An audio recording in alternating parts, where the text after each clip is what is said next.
Hi welcome back it's me Jijin. ഈ വീഡിയോയിൽ നമ്മൾ ഡിസ്കസ് ചെയ്യാൻ പോകുന്നത് വിൻഡോസ് 11 കുറിച്ചാണ്. വിൻഡോസ് 11 റിലീസ് ചെയ്തിട്ട് ഏതാനും കുറച്ച് ദിവസങ്ങളായി. ഞാൻ ഓൾറെഡി ഇൻസ്റ്റാൾ ചെയ്തു, റിലീസിന് തന്നെ ഇൻസ്റ്റാൾ ചെയ്ത് യൂസ് ചെയ്ത് തുടങ്ങി. അപ്പോൾ എനിക്ക് അനുഭവപ്പെട്ട കുറച്ച് പ്രശ്നങ്ങളും കുറച്ച് ഗുണങ്ങളുമാണ് ഞാൻ ഈ വീഡിയോയിൽ പറയാൻ പോകുന്നത്. ഇതാണ് നമ്മുടെ വിൻഡോസ് 11. വിൻഡോസ് 11 ഇത്തവണ ഒരു പുതിയൊരു ലുക്കിലാണ് അവർ നമുക്ക് തന്നേക്കണത്.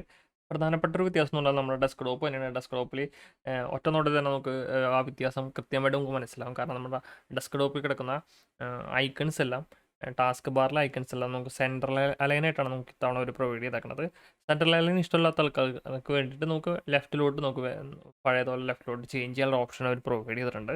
അപ്പോൾ അങ്ങനെ ചേഞ്ച് ചെയ്തിട്ട് ആൾക്കാർക്ക് നമുക്ക് ചേഞ്ച് ചെയ്യാം. ചേഞ്ച് ചെയ്യാനായിട്ട് നിങ്ങൾ ജസ്റ്റ് ഇവിടെ ടാസ്ക് ബാറിൽ എവിടെയെങ്കിലും റൈറ്റ് ക്ലിക്ക് ചെയ്യുക, ടാസ്ക് ബാർ സെറ്റിങ്സ് എടുക്കുക, അതിനകത്ത് ടാസ്ക് ബാർ ബിഹേവിയർ എടുക്കുക, അതിനകത്ത് നിങ്ങൾക്ക് ലെഫ്റ്റിലോട്ട് ചേഞ്ച് ചെയ്യാം. അപ്പോൾ ഈ രീതിയിൽ നിങ്ങൾക്ക് ലെഫ്റ്റിലോട്ട് ചേഞ്ച് ചെയ്ത് യൂസ് ചെയ്യാൻ പറ്റും. എനിക്ക് സെൻട്രൽ ലൈൻ ഇഷ്ടപ്പെട്ടു, ഞാനതുകൊണ്ട് സെൻട്രൽ ലൈൻ തന്നെയാണ് യൂസ് ചെയ്യണത്.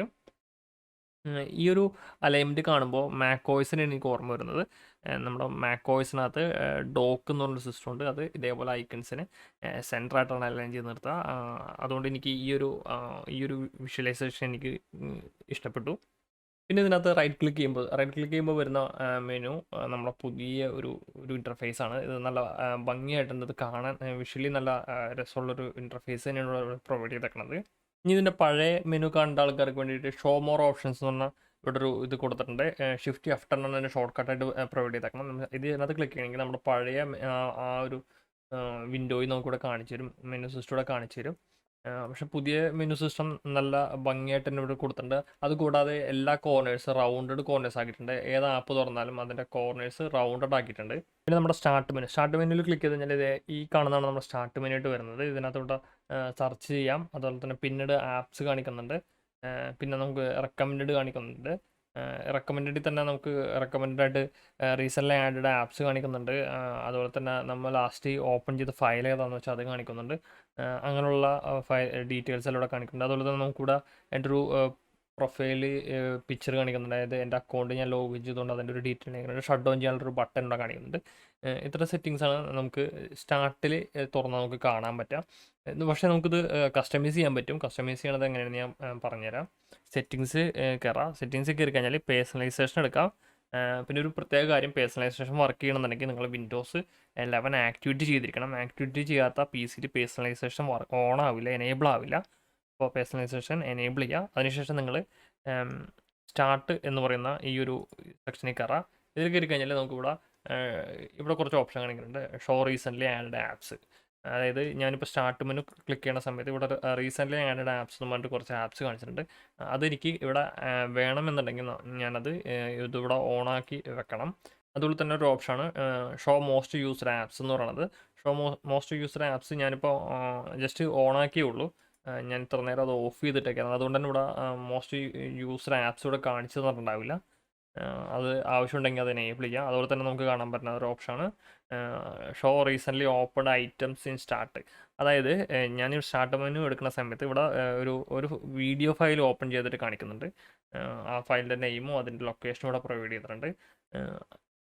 ഈ ഒരു ഇത് നമുക്കിവിടെ കാണിക്കണ്ട എന്നുണ്ടെങ്കിൽ നമുക്ക് ഇത് ഇവിടെ ഓഫ് ചെയ്ത് തരണം. ഇതിപ്പോൾ ഞാനിവിടെ ഓഫ് ചെയ്തിട്ട് കഴിഞ്ഞാൽ ഞാൻ തിരിച്ചിവിടെ വന്ന് നോക്കിക്കഴിഞ്ഞാൽ ആ ഒരു ഇത് ഞാൻ ലാസ്റ്റ് ഓപ്പൺ ചെയ്ത ഫയൽ ഇവിടെ നിന്ന് ഹൈഡ് ചെയ്തിട്ടുണ്ടാവും. ഈ രീതിയിൽ നമുക്കിവിടെ റീസെൻ്റ്ലി ഓപ്പൺഡ് ഫയൽസ് ഹൈഡ് ചെയ്യാൻ പറ്റും. അതിൽ തന്നെ ഒരു ഫോൾഡേഴ്സ് എന്ന് ഒരു ഓപ്ഷൻ പ്രൊവൈഡ് ചെയ്തിട്ടുണ്ട്. ഇതിൻ്റെ ഉള്ളിൽ കയറി കഴിഞ്ഞാൽ നമുക്കിവിടെ സെറ്റിങ്സ്, ഫയൽ എക്സ്പ്ലോർ, ഡോക്യുമെൻറ്റ്, ഇങ്ങനത്തെ കുറച്ച് ഐക്കൺസ് ഇവിടെ പ്രൊവൈഡ് ചെയ്തിട്ടുണ്ട്. ഞാനിപ്പോൾ ഇവിടെ വന്നിട്ട് സെറ്റിങ്സ് എന്ന് പറഞ്ഞത് എനേബിൾ ചെയ്യാൻ വേണം. അതിന് മുന്നേ ഈ സെറ്റിങ്സ് വരുന്നത് ഈ ഷട്ട് ഡൗൺ ചെയ്യുന്ന ഈ പവർ ബട്ടൻ്റെ തൊട്ടരികത്തായിരിക്കും വരാം. അത് എനേബിൾ ചെയ്യാം. എനേബിൾ ചെയ്തിട്ട് ഞാൻ തിരിച്ച് സ്റ്റാർട്ട് മെനു എടുത്തു കഴിഞ്ഞാൽ കണ്ടോ ഇതിവിടെ വന്നിട്ടുണ്ടാവും. അതുപോലെ തന്നെ ഞാൻ ഫയൽ എക്സ്പ്ലോർ ചെയ്യാൻ എനേബിൾ ചെയ്യാൻ പോവുകയാണ്. ഫയൽ എക്സ്പ്ലോർ തൊട്ടരികത്തായിട്ട് തന്നെ വന്നിട്ടുണ്ടാകും. നമുക്ക് ഇതിനകത്ത് ഏതൊക്കെ ഐക്കണാണ് അവിടെ വേണ്ടതെന്ന് വെച്ചാൽ അതെല്ലാം നമുക്ക് എനേബിൾ ചെയ്യാൻ ഓപ്ഷൻ കൊടുത്തിട്ടുണ്ട്. അതുപോലെ തന്നെ വിൻഡോസ് സെർച്ച് ബാറിൻ്റെ സ്പീഡ് ഭയങ്കരമായിട്ട് കൂട്ടിയിട്ടുണ്ട്. ഇപ്പോൾ എന്താണ് സെർച്ച് ചെയ്യുന്നതാണല്ലോ, ജസ്റ്റ് ഞാൻ ഈ പ്രസ് ചെയ്തപ്പോൾ തന്നെ ഞാൻ എക്സ്പ്ലോർ എടുക്കാനാണ് ചെയ്യുന്നത്. അത് അവിടെ തന്നെ വന്നു. ഇപ്പോൾ ഞാനിപ്പോൾ കാൽക്കുലേറ്റർ എടുക്കണമെങ്കിൽ ഓൾറെഡി ഇവിടെ സെർച്ച് ചെയ്ത് ലിസ്റ്റ് അപ്പോൾ തന്നെ വന്നിട്ടുണ്ട്. ആപ്സ് എന്ന് പറഞ്ഞ സെക്ഷനിൽ വന്നിട്ടുണ്ട്. ഭയങ്കര ഫാസ്റ്റ് ആക്കിയിട്ടുണ്ട്. വിൻഡോസ് 10 അപേക്ഷിച്ച് നോക്കുമ്പോൾ ഇത് ഭയങ്കര ഫാസ്റ്റായിട്ട് സെർച്ച് റിസൾട്ട്സ് പ്രൊവൈഡ് ചെയ്യുന്നുണ്ട്. നമുക്കിനി ഫയൽ എക്സ്പ്ലോറിലോട്ട് പോകാം. ഫയൽ എക്സ്പ്ലോർ ജസ്റ്റ് ഇവിടെ ഞാൻ ക്ലിക്ക് ചെയ്ത് നമ്മുടെ ഫയൽ എക്സ്പ്ലോർ വന്നു. അപ്പോൾ ഇതിനകത്ത് വന്നിരിക്കുന്ന ഒരു പ്രധാനപ്പെട്ട മാറ്റം എന്ന് പറഞ്ഞാൽ നമ്മുടെ ഫയൽ എക്സ്പ്ലോറിൻ്റെ ഫോൾഡേഴ്സിൻ്റെ കളേഴ്സ് എല്ലാം ചേഞ്ച് ചെയ്തിട്ടുണ്ട്. നമുക്ക് ഡിഫോൾട്ടായിട്ട് വരുന്ന കളേഴ്സ് എല്ലാം ഇങ്ങനെ ഒരു നല്ല ഭംഗിയുള്ള കളേഴ്സും കാര്യങ്ങളൊക്കെ കൊടുത്തിട്ടാണ് പ്രൊവൈഡ് ചെയ്തേക്കുന്നത്. ഫയൽ എക്സ്പ്ലോറിൻ്റെ മുകളിൽ കുറച്ച് ഐക്കൺസ് കൊടുത്തിട്ടുണ്ട്. ഈ ഐക്കൺസ് എല്ലാം നല്ല ഭംഗിയായിട്ട് പ്ലേസ്മെൻറ്റ് ചെയ്തിട്ടുണ്ട്. അതുകൂടാതെ വിൻഡോസ് 11 ഈ കാണുന്ന ഫോൾഡേഴ്സിനും കാര്യങ്ങളെല്ലാം കുറച്ച് സ്പേസിങ് കൂടുതലാണ്. അത് നമുക്ക് കുറക്കാനുള്ള ഓപ്ഷൻ ഇവിടെ തന്നെ ഒരു പ്രൊവൈഡ് ചെയ്തിട്ടുണ്ട്. നമുക്ക് കോമ്പാക്ട് വ്യൂ എന്ന് പറഞ്ഞ് ക്ലിക്ക് ചെയ്ത് കഴിഞ്ഞാൽ ഇവിടുത്തെ സ്പേസിങ് എല്ലാം പോയിട്ട് വിൻഡോസ് 10 എങ്ങനെയാണ് ഇതിൻ്റെ സ്പേസിങ് ഉണ്ടായിരുന്നത് ആ ഒരു രീതിയിലോട്ട് തന്നെ നമുക്കിവിടെ മാറ്റം വരുന്നിട്ട് കാണാൻ പറ്റും. പക്ഷേ ഇത് കോമ്പാക്ട് വ്യൂ ഓഫ് ചെയ്തിട്ടാണ്, ഇത് നല്ല ഭംഗിയുണ്ട്. ഞാൻ കോമ്പാക്ട് വ്യൂ ഓഫ് ചെയ്തിട്ടാണ് യൂസ് ചെയ്തുകൊണ്ടിരിക്കുന്നത്. ഇപ്പോൾ ഫയൽ എക്സ്പ്ലോറർ റൈറ്റ് ക്ലിക്ക് ചെയ്ത് കഴിഞ്ഞാൽ നമുക്ക് ഇതേപോലൊരു വ്യൂ ആണ് പ്രൊവൈഡ് ചെയ്യണത്. ചില ആൾക്കാർക്ക് ഇടയ്ക്കിടയ്ക്ക് റീഫ്രഷ് ചെയ്യുന്നൊരു പരിപാടി ഉണ്ടായിരുന്നു. പക്ഷേ ആ ഒരു ഫംഗ്ഷൻ ഇവിടെ റൈറ്റ് ക്ലിക്ക് ചെയ്യുമ്പോൾ റീഫ്രഷ് ചെയ്യാനൊരു ഓപ്ഷൻ ഇവിടെ കൊടുത്തിട്ടില്ല. അങ്ങനത്തെ ഒരു ഓപ്ഷൻ നിങ്ങൾക്ക് കിട്ടണമെന്നുണ്ടെങ്കിൽ ഷോ മോർ ഓപ്ഷൻ എടുക്കുക, അതിനകത്തായിരിക്കും റീഫ്രഷ് ഉള്ളത്. ചില ആൾക്കാർക്ക് ഇങ്ങനെ ഇടയ്ക്കിടയ്ക്ക് റീഫ്രഷ് ചെയ്തുകൊണ്ടിരിക്കണം. ഞാൻ പൊതുവെ റീഫ്രഷ് ചെയ്യാറില്ല. അപ്പോൾ റീഫ്രഷ് ചെയ്യേണ്ട ആൾക്കാർക്ക് ഈ ഒരു ഓപ്ഷനിൽ കൂടെ റീഫ്രഷ് ചെയ്യാം. പക്ഷേ ഇത് കുറച്ച് ഒരു ബുദ്ധിമുട്ടുള്ള ഒരു പരിപാടിയായിട്ട് എനിക്ക് തോന്നി. കാരണം ഒന്നിൽ കൂടുതൽ ക്ലിക്സ് ആവശ്യമാണ് നമുക്ക് ഈ ഒരു ഫംഗ്ഷൻ കിട്ടാൻ വേണ്ടിയിട്ട്. വിൻഡോസ് 11 ഡാർക്ക് മോഡ് അവൈലബിൾ ആണ്. ഡാർക്ക് മോഡ് എടുക്കാൻ വേണ്ടിയിട്ട് നമ്മൾ സ്റ്റാർട്ടിനകത്ത് നമ്മുടെ സെറ്റിങ്സ് സെറ്റിങ്സ് ചെന്നതിന് ശേഷം പേഴ്സണലൈസേഷൻ എടുക്കാം. അതിനകത്ത് തീംസ് ഉണ്ട്. തീമിൽ വന്നു കഴിഞ്ഞാൽ നിങ്ങൾക്ക് ഇവിടെ ഡാർക്ക് മോഡ് ഓപ്ഷൻസ് ഒക്കെ അവൈലബിൾ ആണ്. തീമായിട്ട് തന്നെ അവൈലബിൾ ആണ്. ഞാൻ ജസ്റ്റ് ഇതിനകത്ത് ആക്ടിവേറ്റ് ചെയ്യണമെന്നുണ്ടെങ്കിൽ നമ്മുടെ വിൻഡോസ് ഡാർക്ക് മോഡിലോട്ട് സ്വിച്ച് ചെയ്തിട്ടുണ്ട്. നമ്മുടെ ഫയൽ എക്സ്പ്ലോർ എടുക്കുന്ന സമയത്ത് നമ്മുടെ ഫയൽ എക്സ്പ്ലോറും ഡാർക്ക് മോഡിലോട്ട് മാറിയതായിട്ട് നമുക്ക് കാണാൻ പറ്റും. അതുപോലെ തന്നെ ഒരു ഇതിൽ എല്ലാ ആപ്പും മാറിയിട്ടുണ്ട്. നമുക്കിപ്പോൾ വേറെ ആപ്പ് നോക്കാം, കാൽക്കുലേറ്റർ നോക്കാം. കാൽക്കുലേറ്റർ എടുക്കുകയാണെങ്കിൽ അത് ഡാർക്ക് മോഡിലോട്ട് സ്വിച്ച് ചെയ്തിട്ടുണ്ട്. ഇപ്പോൾ വേറെ ഏതെങ്കിലും ആപ്പ് എക്സ്ബോക്സ് നോട്ട് പാഡ് നമുക്ക് ഓപ്പൺ ചെയ്യാം. പക്ഷെ നോട്ട് പാഡ് ഡാർക്ക് മോഡിലല്ല വർക്ക് ചെയ്യുന്നത്. ഇത് നോർമലി വരുന്ന ഒരു വിൻഡോ തന്നെയാണ്. അത് ഫുള്ള് ഡാർക്കായി എന്ന് പറയാൻ പറ്റില്ല. നമുക്ക് എങ്കിലും ഡാർക്ക് മോഡ് ഒരു പ്രൊവൈഡ് ചെയ്തിട്ടുണ്ട്. അതുപോലെ തന്നെ നമുക്ക് നമ്മുടെ ടാസ്ക് ബാർ കസ്റ്റമൈസ് ചെയ്യാൻ പറ്റും. ടാസ്ക് ബാർ കസ്റ്റമൈസ് ചെയ്യാന്ന് പറഞ്ഞാൽ ടാസ്ക് ബാറിൽ ഇവിടെ കാണുന്ന ഈ ഐക്കൺസ് ഈ ആപ്പുകളൊന്നും നിങ്ങൾ ഉപയോഗിക്കണമെന്നില്ല എന്നുണ്ടെങ്കിൽ നമുക്കത് റിമൂവ് ചെയ്യാൻ പറ്റും. അതിന് വേണ്ടിയിട്ട് നമുക്കിവിടെ ടാസ്ക് ബാറിൻ്റെ സെറ്റിങ്സ് എടുക്കാം. സെറ്റിങ്സ് എടുത്തു കഴിഞ്ഞാൽ നമുക്കിവിടെ മുകളിൽ തന്നെ കൊടുത്തിട്ടുണ്ട് search, task view, widget, chat. ഈ 4 ഐക്കൺസ് അവർ ഡിഫോൾട്ടായിട്ട് നമുക്ക് ടാസ്ക് ബാറിൽ പ്രൊവൈഡ് ചെയ്തിട്ടുണ്ടാകും. ഇത് നിങ്ങൾ യൂസ് ചെയ്യണില്ല എന്നുണ്ടെങ്കിൽ നമുക്കിത് ഇവിടെ നിന്ന് ഓഫ് ചെയ്യാൻ പറ്റും. ഇങ്ങനെ ഓഫ് ചെയ്യുന്നതനുസരിച്ച് താഴെയുന്നത് പോണത് കാണാൻ പറ്റും. അങ്ങനെ നമുക്ക് ടാസ്ക് ബാറിനകത്തുള്ള സെറ്റിങ്സ് നമുക്ക് ഓഫ് ചെയ്യാൻ പറ്റും.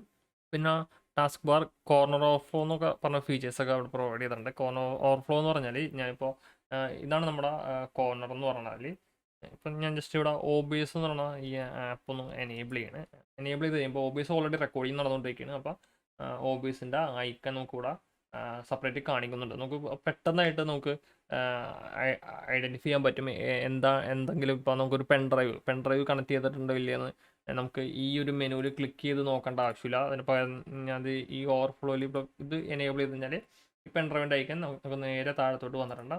അപ്പം നമ്മുടെ ഈ ഒരു മെനുവിൽ നിന്ന് ഐക്കൺ ഡിസേബിൾ ആയിട്ടുണ്ടാവും. അപ്പോൾ ഇത് ആവശ്യമുള്ളവർക്ക് ഇത് എനേബിൾ ചെയ്ത് നോക്കാം.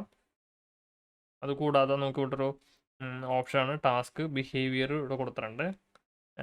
ബിഹേവിയർ നേരത്തെ പറഞ്ഞു, സെൻറ്റർ ആണോ ലെഫ്റ്റ് ആണോ എന്ന് നമുക്ക് ചേഞ്ച് ചെയ്യാൻ പറ്റും. ടാസ്ക് ബാർ ഹൈഡ് ചെയ്യാനൊരു ഓപ്ഷൻ ഇവിടെ പ്രൊവൈഡ് ചെയ്തിട്ടുണ്ട്. ഇത് ടിക്ക് ചെയ്ത് കഴിഞ്ഞാൽ ടാസ്ക് ബാർ ഹൈഡ് ആയപ്പം പിന്നെ മൗസ് ഇവിടെ ഓവർ ചെയ്യുന്ന സമയത്ത് മാത്രമേ ടാസ്ക് ബാർ എനേബിളായി വരുള്ളൂ. ഞാനിത് യൂസ് ചെയ്യാറില്ല. ടാസ്ക് ബാർ ഫുൾ ടൈം അവിടെ എനേബിൾ ആയിരിക്കും. അതുപോലെ തന്നെ നമുക്ക് ഇവിടെ ഒരു ഓപ്ഷൻ കൊടുത്തിട്ടുണ്ട്. അതായത് നമ്മുടെ ടാസ്ക് ബാറിൻ്റെ കോർണറിൽ കൊണ്ടുവന്ന് വെച്ചാൽ ഡെസ്ക്ടോപ്പ് ഷോ ചെയ്യണമെന്നുള്ള ഓപ്ഷനാണ്. ഇപ്പോൾ നമുക്ക് ഇവിടെ ഒരു ചെറിയൊരു ലൈൻ കാണാൻ പറ്റും. അപ്പോൾ ഇവിടെ എഴുതി കാണിച്ചു ഷോ ഡെസ്ക്ടോപ്പ് എന്ന് പറഞ്ഞിട്ട് ഞാനിവിടെ ക്ലിക്ക് ചെയ്ത് കഴിഞ്ഞാൽ എനിക്ക് എൻ്റെ ഡെസ്ക്ടോപ്പ് ഫുള്ളായിട്ട് കാണാൻ പറ്റും. ഇത് നമ്മുടെ വിൻഡോസ് 10 ഉള്ളൊരു ഫീച്ചറാണ്. പക്ഷേ ഇത് ഓഫ് ചെയ്യാനുള്ളൊരു ഫംഗ്ഷൻ കൂടി കൊടുത്തിട്ടുണ്ട്. നമുക്കത് വേണ്ട എന്നുണ്ടെങ്കിൽ അത് നമുക്ക് ഓഫ് ചെയ്ത് വെക്കാൻ പറ്റും. ഇനിയിപ്പോൾ ഇവിടെ ക്ലിക്ക് ചെയ്ത് കഴിഞ്ഞാൽ ഒന്നും സംഭവിക്കില്ല. ടാസ്ക് ബാർ കോർണർ ഐക്കൺസ് എന്നൊരു ഫംഗ്ഷൻ ഇവിടെ കൊടുത്തിട്ടുണ്ട്. അതായത് ഇപ്പോൾ ടച്ച് സ്ക്രീനുള്ള ലാപ്ടോപ്സ് ഉപയോഗിക്കുന്ന ആൾക്കാർക്ക് നമുക്കിത് എനേബിൾ ചെയ്ത് കഴിഞ്ഞാൽ നമുക്ക് കീബോർഡ് എടുക്കാൻ വേണ്ടിയിട്ട് ഇവിടെ ക്ലിക്ക് ചെയ്ത് കഴിഞ്ഞാൽ മതി. നമുക്ക് നമ്മുടെ കീബോർഡ് ഓപ്പൺ ആയിട്ട് ഇവിടെ വരും. അത് ആവശ്യമില്ലാന്നുണ്ടെങ്കിൽ ഇത് ഓഫ് ചെയ്ത് വെക്കുക. ഡിഫോൾട്ടായിട്ട് ഇത് ഓഫായിരിക്കും. ഇനി നമുക്ക് നമ്മുടെ ടാസ്ക് ബാറിൻ്റെ ഈ കോർണറിലോട്ട് വന്നു കഴിഞ്ഞാൽ നമുക്കിവിടെ ഡേറ്റും ടൈമും കാണിക്കുന്നുണ്ട്. അതുപോലെ തന്നെ നെറ്റ്വർക്കിൻ്റെയും സൗണ്ടിൻ്റെയും കൂടിയിട്ട് ഒരൊറ്റ ടൈലായിട്ടാണ് ഇവിടെ കാണിക്കുന്നത്. അത് കൂടാതെ നമുക്ക് ഇവിടെ നമ്മുടെ സിസ്റ്റം ലാംഗ്വേജ് ഏതാണെന്ന് കാണിക്കുന്നുണ്ട്. പിന്നെ ഇപ്പോൾ കറൻ്റ്ലി മൈക്രോഫോൺ യൂസ് ചെയ്തുകൊണ്ടിരിക്കുകയാണ്. അപ്പോൾ അതിൻ്റെ ഒരു ഐക്കൺ കൂടി തന്നിട്ടുണ്ട്. ഏത് ആപ്പാണ് മൈക്രോഫോൺ യൂസ് ചെയ്യണമെന്ന് കൂടി കാണിക്കുന്നുണ്ട്. അത് കൂടാതെ നമുക്ക് ചെറിയൊരു ഹിഡൻ ഐക്കൺസ് ഷോ ചെയ്യാനുള്ള ഓപ്ഷൻ കൊടുത്തിട്ടുണ്ട്. അത് വിൻഡോസ് 10 പോലെ തന്നെയാണ്. ഇനി ഇതിനകത്ത് നമുക്ക് ഈ നമ്മുടെ ഡേറ്റ് ആൻഡ് ടൈം കാണിക്കുന്ന ഒരു ഭാഗത്ത് നമുക്ക് ക്ലിക്ക് ചെയ്യണമെങ്കിൽ നമുക്ക് കലണ്ടർ പോപ്പപ്പ് ആയി വരും. അതുകൂടാതെ തന്നെ എന്തെങ്കിലും നോട്ടിഫിക്കേഷൻ വന്നിട്ടുണ്ടെങ്കിൽ ആ നോട്ടിഫിക്കേഷൻ കൂടി ഇതിൻ്റെ മുകൾ ഭാഗത്തായിട്ട് കാണിക്കും. അതുകൂടാതെ നമുക്കിപ്പോൾ നെറ്റ്വർക്കിലും ഈ ഓഡിയോയിലൂടെ നമുക്ക് ക്ലിക്ക് ചെയ്യണമെന്നുണ്ടെങ്കിൽ നമുക്ക് വോളിയം കൂട്ടാനും കുറയ്ക്കാനുള്ള ഒരു സ്ലൈഡർ വന്നിട്ടുണ്ടാകും. അതുകൂടാതെ നമുക്ക് നമ്മുടെ വൈഫൈ, പിന്നെ എയറോപ്ലെയിൻ മോഡ്, ഹോട്ട്സ്പോട്ട് അങ്ങനത്തുള്ള ഫീച്ചേഴ്സും കാര്യങ്ങളൊക്കെ ഇവിടെ ഒരു എഡിറ്റ് ബട്ടൺ തന്നിട്ടുണ്ട്. ഈ എഡിറ്റ് ബട്ടണിൽ ക്ലിക്ക് ചെയ്യണമെങ്കിൽ നമുക്ക് ഈ ഐക്കൺസ് എല്ലാം നമുക്ക് കസ്റ്റമൈസ് ചെയ്യാനുള്ള ഓപ്ഷൻ തന്നിട്ടുണ്ട്. ഇത് നമുക്ക് ഇതിനകത്തൊരു കൂടുതൽ ഐക്കൺസ് ആവശ്യമുണ്ടെങ്കിൽ നമുക്ക് ആഡ് ചെയ്യാനുള്ള ഓപ്ഷൻ ഉണ്ട്. ആഡ് ചെയ്ത് കഴിഞ്ഞാൽ നമുക്ക് ഡൺ കൊടുക്കാം. പിന്നെ വോളിയത്തിൻ്റെ ഒരു സ്ലൈഡറാണ് തന്നേക്കണം. ഇതിനകത്തൊരു ആരോ കൊടുത്തിട്ടുണ്ട്. ഈ ആരോയിൽ ക്ലിക്ക് ചെയ്യണമെന്നുണ്ടെങ്കിൽ ഏത് പോർട്ടിലൂടെയാണ് നിങ്ങൾക്ക് നിങ്ങളുടെ ഔട്ട് വേണ്ടതെന്നാണ് ഇവർ ചോദിക്കുന്നത്. അപ്പോൾ എൻ്റെ കയ്യിലിപ്പോൾ 5 പോർട്ട് കാണിക്കുന്നുണ്ട്. ഇതിലിപ്പോൾ ഞാൻ ഹെഡ്ഫോൺ കുത്തിക്കുന്നത് സ്പീക്കർ എന്ന് പറയുന്ന ഒരു പോർട്ടിലാണ് കുത്തിക്കുന്നത്. അപ്പോൾ ആ ഒരു ഇതിൻ്റെ കൂടെ ആയിരിക്കും എനിക്ക് ഓഡിയോ ഔട്ട് കിട്ടുന്നത്. അപ്പോൾ നിങ്ങളുടെ ഏതാണെന്ന് വെച്ചാൽ നിങ്ങൾ അത് നോക്കിയിട്ട് ഇവിടെ ചേഞ്ച് ചെയ്ത് കൊടുക്കാൻ പറ്റും. അതിൻ്റെ ഓപ്ഷൻ ഇവിടെ തന്നിട്ടുണ്ട്. പിന്നെ ഇവിടെ ഒരു സെറ്റിങ്സിൻ്റെ ഐക്കൺ കിടക്കുന്നുണ്ട്. ഈ സെറ്റിങ്സിൻ്റെ ഐക്കണിൽ ക്ലിക്ക് ചെയ്ത് കഴിഞ്ഞാൽ ഓൾ സെറ്റിങ്സ് എന്നാണ് എഴുതിക്കണത്. ഇതിൽ ക്ലിക്ക് ചെയ്ത് കഴിഞ്ഞാൽ നമ്മുടെ സെറ്റിങ്സ് എന്ന് പറയുന്ന ആ ഒരു സെക്ഷനിലോട്ട് തന്നെ പോകും. ഡെസ്ക്ടോപ്പിൽ ഐക്കൺസ് യൂസ് ചെയ്യുന്ന ആൾക്കാർക്ക് വേണ്ടിയിട്ടൊരു സെറ്റിങ്സ് പറഞ്ഞുതരാം. ഇതിനകത്ത് നിങ്ങൾ സ്റ്റാർട്ട് മെനുവിൽ സെറ്റിങ്സിൽ വന്നു കഴിഞ്ഞാൽ ഇതിനകത്ത് പേഴ്സണലൈസേഷൻ എടുക്കുക. പേഴ്സണലൈസേഷൻ എടുത്ത് കഴിഞ്ഞാൽ അതിനകത്ത് തീംസിൽ വന്നു കഴിഞ്ഞാൽ നിങ്ങൾക്കിവിടെ ഡെസ്ക്ടോപ്പ് ഐക്കൺ സെറ്റിങ്സ് എന്നൊരു ഓപ്ഷൻ കാണാൻ പറ്റും. ഇത് ക്ലിക്ക് ചെയ്ത് കഴിഞ്ഞാൽ നിങ്ങൾക്ക് നമ്മുടെ ഡെസ്ക്ടോപ്പിനകത്ത് വിൻഡോസിൻ്റെ മൈ കമ്പ്യൂട്ടറിൻ്റെ ഐക്കൺസും കാര്യങ്ങളെല്ലാം വേണമെന്നുണ്ടെങ്കിൽ നിങ്ങൾക്ക് ഇവിടെ നിന്ന് എനേബിൾ ചെയ്ത് കൊടുക്കാം. ഞാൻ പക്ഷേ ഡെസ്ക്ടോപ്പിൽ ഐക്കൺസ് ഒന്നും യൂസ് ചെയ്യാറില്ല. അതുകൊണ്ട് തന്നെ ഞാനെല്ലാം ഡിസേബിൾ ചെയ്ത് തന്നെ വെച്ചേക്കണത്. ഇപ്പോൾ ഡെസ്ക്ടോപ്പ് ഐക്കൺ വേണ്ട ആൾക്കാർ നമുക്ക് ഇവിടെ നിന്ന് എനേബിൾ ചെയ്യുക, അപ്ലൈ ചെയ്യുക, ഓക്കെ കൊടുക്കുക. വേറൊരു നല്ലൊരു ഫീച്ചറാണ് മൾട്ടിപ്പിൾ ഡെസ്ക്ടോപ്പിനകത്ത് മൾട്ടിപ്പിൾ വാൾപേപ്പേഴ്സ് സെറ്റ് ചെയ്യാൻ പറ്റും. അതായത് ഇപ്പം ഞാനിവിടെ എൻ്റെ ഡെസ്ക്ടോപ്പ് 1ഉം 2ഉം ക്രിയേറ്റ് ചെയ്തിട്ടുണ്ട്. നമുക്ക് ഇതിനകത്ത് 2 വാൾപേപ്പറാണ്. മുന്നേ വിൻഡോസ് 10 അത് പറ്റിയിരുന്നില്ല. മൾട്ടിപ്പിൾ ഡെസ്ക്ടോപ്പിൽ മൾട്ടിപ്പിൾ വാൾപേപ്പേഴ്സ് അലോ ചെയ്തിരുന്നില്ല. ഇപ്പോൾ പക്ഷേ നമുക്ക് മൾട്ടിപ്പിൾ വാൾപേപ്പേഴ്സും അലോ ചെയ്യുന്നുണ്ട്. ഇത് ഓൾറെഡി മാക്വേഴ്സിനകത്തൊക്കെ വർഷങ്ങളായിട്ടുള്ള ഫീച്ചറാണ്. അതിപ്പോൾ വിൻഡോസ് 11 നമുക്ക് ഒരു പ്രൊവൈഡ് ചെയ്തിട്ടുണ്ട്. ഇത് നല്ലൊരു ഫീച്ചറായിട്ട് എനിക്ക് തോന്നി. അപ്പോൾ ഇതൊക്കെയാണ് വിൻഡോസ് 11 നല്ല നല്ല നല്ല കാര്യങ്ങൾ, അല്ലെങ്കിൽ നല്ല ഫീച്ചേഴ്സും അതിൻ്റെ ഡിസൈനെ കുറിച്ചുള്ള കാര്യങ്ങളൊക്കെ നമ്മൾ സംസാരിച്ചു. പിന്നെ ആർക്കെല്ലാം വിൻഡോസ് 11 ഇൻസ്റ്റാൾ ചെയ്യാൻ പറ്റുമെന്ന് വെച്ച് കഴിഞ്ഞാൽ വിൻഡോസ് 10 ഒറിജിനൽ ഉപയോഗിക്കുന്ന ആൾക്കാർക്ക് വിൻഡോസ് അപ്ഡേറ്റ് ഫ്രീ ആയിട്ട് തന്നെ ഉണ്ട്. വിൻഡോസ് 10 എന്ന് പറയുന്നത് പെയ്ഡ് വേർഷൻ ആയിരിക്കണം. OEM കീസ് ഉപയോഗിക്കുന്ന ആൾക്കാർക്ക് വിൻഡോസ് 11 അപ്ഡേഷൻ ഉണ്ടാവില്ല. പക്ഷേ വിൻഡോസ് 11 ഇൻസ്റ്റാൾ ചെയ്യണമെന്നുണ്ടെങ്കിൽ അവർ പറയുന്ന കുറച്ച് ഫീച്ചേഴ്സ് നിങ്ങളുടെ സിസ്റ്റത്തിൽ എനേബിൾ ചെയ്യേണ്ട ആവശ്യമുണ്ട്. മദർ ബോർഡിൻ്റെ സെറ്റിങ്സിൽ പോയിട്ട് എനേബിൾ ചെയ്യേണ്ട ആവശ്യമുണ്ട്. അത് എനേബിൾ അല്ല എന്നുണ്ടെങ്കിൽ നിങ്ങൾ എനേബിൾ ചെയ്താൽ മാത്രമേ നിങ്ങൾക്ക് വിൻഡോസ് 11 അപ്ഡേറ്റ് ചെയ്യാൻ പറ്റൂ. അത് നോക്കാനായിട്ട് ഒരു എളുപ്പ വഴിയുണ്ട്. വിൻഡോസ് ഹെൽത്ത് ആപ്പ് എന്നൊരു ആപ്പ് നിങ്ങളുടെ PC-യിൽ ഇൻസ്റ്റാൾ ചെയ്ത് കഴിഞ്ഞാൽ നിങ്ങൾക്ക് വളരെ എളുപ്പത്തിൽ തന്നെ ചെക്ക് ചെയ്യാൻ പറ്റും. വിൻഡോസ് 10 OEM കീസ് ഉള്ള വേർഷൻസ് യൂസ് ചെയ്യുന്ന ആൾക്കാർക്ക് വിൻഡോസ് 11 അപ്ഡേഷൻ കിട്ടില്ല. നിങ്ങൾ അത് ബൈ ചെയ്യേണ്ടി തന്നെ വരും. അല്ലാന്നുണ്ടെങ്കിൽ ഒരു OEM കീ എവിടെന്നെങ്കിലും പർച്ചേസ് ചെയ്യുക. OEM കീ പർച്ചേസ് ചെയ്യാനായിട്ട് എപ്പോഴും പ്രൈസ് കുറവിന് കിട്ടും. നിങ്ങൾക്കൊരു 1000-1500 രൂപ മുടക്കി കഴിഞ്ഞാൽ നിങ്ങൾക്ക് വിൻഡോസ് 11 OEM കീസ് കിട്ടും. ഇല്ലാന്നുണ്ടെങ്കിൽ നിങ്ങളത് ഈ കാണുന്ന മൈക്രോസോഫ്റ്റിൻ്റെ സ്റ്റോറിൽ വരെ വിൻഡോസ് അടിച്ചു കൊടുക്കുക. അതിനകത്ത് വിൻഡോസ് 10 അല്ലെങ്കിൽ വിൻഡോസ് 11 പ്രോൻ്റെ കീസ് മേടിക്കാൻ കിട്ടും. 11 പ്രോ വേണ്ട ആൾക്കാർ പ്രോയുടെ കീസ് മേടിക്കുക. ഇത് പ്രോയുടെ കീ ആണിത്. അപ്പോൾ ഇതിനകത്ത് നിങ്ങൾക്ക് പ്രോയും വർക്ക് സ്റ്റേഷനും തമ്മിലുള്ള വ്യത്യാസം ഇവിടെ മെൻഷൻ ചെയ്തിട്ടുണ്ട്. അപ്പോൾ ഇതിനകത്ത് ഏതാണ് ഫംഗ്ഷൻ വേണ്ടതെന്ന് വെച്ചാൽ അത് മേടിക്കുക. ഈ വീഡിയോ ഇഷ്ടപ്പെട്ടെങ്കിൽ നിങ്ങൾക്ക് ലൈക്ക് ചെയ്യാം, ഇഷ്ടപ്പെട്ടില്ലെങ്കിൽ നിങ്ങൾക്ക് ഡിസ്ലൈക്ക് ചെയ്യാം. വീഡിയോയിൽ എന്തെങ്കിലും ഇമ്പ്രൂവ്മെൻറ്റ് വേണമെന്നുണ്ടെങ്കിൽ നിങ്ങൾക്ക് അത് കമൻറ്റിൽ പറയാം. Thanks for watching. See you by.